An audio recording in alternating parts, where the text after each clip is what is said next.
children. Hope all of us are doing good. The topic that we will study today is water.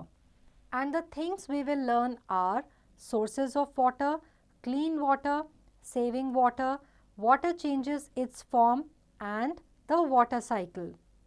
People, animals, and plants need water to live. There can be no life without water. Water is used in homes, schools, offices, and factories. We need water to drink, bathe, cook food, and wash clothes. जितने भी लोग हैं, जानवर हैं, plants हैं, सबको जीने के लिए पानी चाहिए. पानी के बिना लाइफ पॉसिबल ही नहीं है. घरों में, स्कूल्स में, ऑफिस में, फैक्ट्रीज में, हर जगह पे पानी यूज़ होता है. हम पानी को पीते हैं, पानी से नहाते हैं, खाना बनाते हैं और पानी से कपड़े या चीज़ें धोते हैं. It is a fact the water we drink should be pure and clean. पीने का पानी हमेशा साफ और स्वच्छ और शुद्ध होना चाहिए. Now let us look at the sources of water. We get water from different sources. When it rains, water fills up ponds, lakes, rivers and streams. Some rainwater goes below the ground into the soil. We take this water out by digging wells. In our homes, we get water from taps. तो हमें अलग अलग sources से पानी मिलता है. जब बारिश होती है तो बारिश के पानी से जो हमारे झील हैं, हमारे तालाब हैं, हमारी जो नदियां हैं, इन सब में पानी भरता है. कुछ पानी जो है बारिश का वो मिट्टी के थ्रू ज़मीन के नीचे चला जाता है. तो ज़मीन के नीचे वाला पानी जो है वो हम कुआं खोद के निकालते हैं और इस्तेमाल करते हैं. हमारे घरों में जो पानी आता है वो नलकों से आता है. Now let us look at clean water. Water from rivers, lakes, ponds and wells may not be clean. Drinking this water can make us sick. So it is important to clean this water before use. We can clean water by two different ways, by boiling and by using different water filters available in the market. तो ये नदियों से, झीलों से, तालाब वगैरह से या इवन जो कुएं से हम पानी निकालते हैं वो इतना साफ़ नहीं होता. इस पानी को पीने से हम बीमार पड़ सकते हैं. तो हम पानी को साफ़ कैसे करें? दो तरीक़ों से कर सकते हैं. एक तो उसको उबाल के या बॉईल करके कर सकते हैं, या फिर जो मार्केट में अलग अलग टाइप के वाटर फिल्टर्स आते हैं उनके थ्रू अगर हम पानी यूज़ करते हैं तो भी हमें साफ़ पानी पीने को मिलता है. Now let us look eight saving water. Water is very useful for all living things. We must not waste it. We must turn off the tap after use. When it rains, buckets, drums and tanks can be filled with rainwater. Rainwater can be used for bathing, washing and watering plants. Collecting and using rainwater is one way of saving water. क्योंकि पानी हमारे लिए इतना ज़रूरी है, बिना पानी के लाइफ ही पॉसिबल नहीं है, इसलिए पानी को कभी भी वेस्ट नहीं करना चाहिए. जब आपका काम ख़त्म हो जाए तो नलके को बंद कर दें. और जब बारिश होती है तो बारिश के पानी को आप ड्रम्स में, टैंक्स में या बाल्टियों में भर सकते हैं. और ये बारिश वाला पानी आप इस्तेमाल कर सकते हैं नहाने के लिए, कुछ चीज़ें धोने के लिए या फिर पौधों में पानी देने के लिए. जब हम बारिश के पानी को इकट्ठा करते हैं और इस्तेमाल करते हैं तो ये भी एक तरीका है पानी की बचत का. Now let us see how water changes it's form. Do you know what happens when water is boiled and water is cooled? अगर हम पानी को उबालें या हम पानी को ठंडा करें तो उसकी क्या फॉर्म चेंज होती है? आइए देखते हैं. Now what happens when water is boiled? So request an adult to boil some water in a kettle. When the water starts boiling, steam will come out from the spout of the kettle. This is water vapor.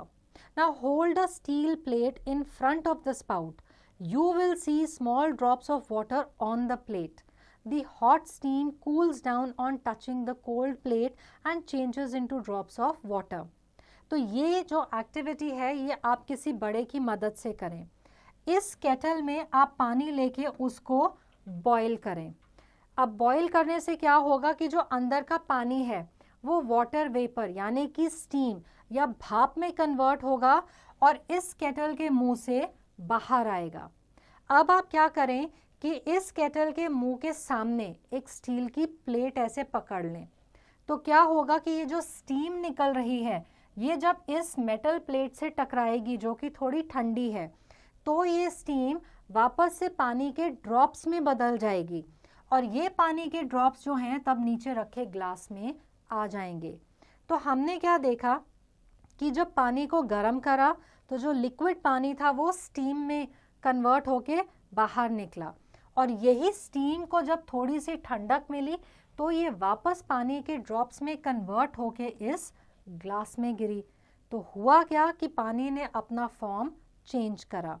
Now let us see what happens when water is cooled. Fill up an ice tray with water, keep it in the freezer. After some time, the water will change into ice. Now take the ice tray out of the freezer and again leave it for some time. It is warm outside the refrigerator, so the ice in the tray will soon change into water. When cooled, water changes into ice, and when ice melts, it changes into water. तो अगर आप यहाँ drawing में या picture में देखेंगे तो ice tray में आपने पानी भरा, इस आइस ट्रे को आपने रेफ्रिजरेटर या फ्रीज़र में डाला, उससे क्या हुआ कि ये जो पानी लिक्विड फॉर्म में था ये सॉलिड आइस में कन्वर्ट हो गया। अब इन आइस क्यूब्स को जब आपने वापस बाहर निकाल के रखा तो बाहर की गर्मी से ये मेल्ट होकर के वापस पानी में कन्वर्ट हो गए। तो फिर से पानी ने अपनी फॉर्म चेंज कर ली। Now let us look at the water cycle. In nature, water keeps changing its form. This forms the water cycle. Let us read how water changes its form. The sun heats the water of rivers, lakes, ponds and seas.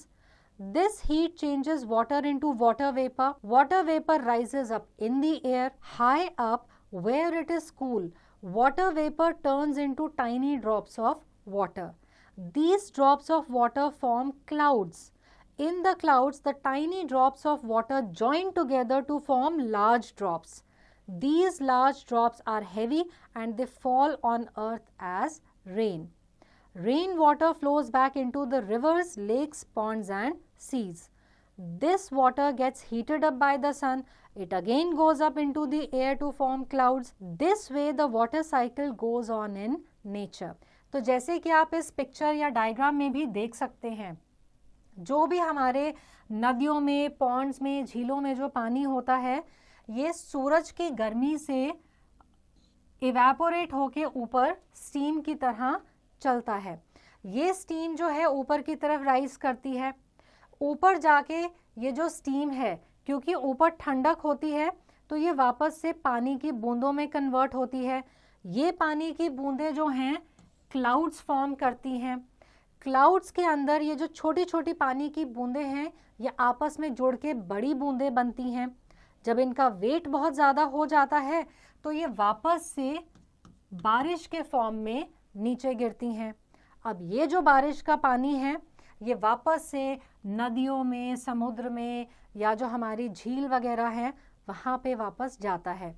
तो ये जो पूरा cycle आप देख रहे हैं ये बार बार repeat होता है और इसको हम वाटर साइकिल कहते हैं। So let's take a quick recap. People, animals and plants need water to live. Drinking water should be pure and clean. Boiled water is safe for drinking. On heating, water changes into water vapor. On cooling, water changes into ice. The heat of the sun changes the water in rivers, lakes and seas into water vapor. Now high up in the air, water vapor cools down to form clouds. Heavy drops of water in the clouds fall as rain. In nature, water keeps changing its form. This is called the water cycle. So I hope that this chapter is clear to all and answering questions based on this chapter will now be easy.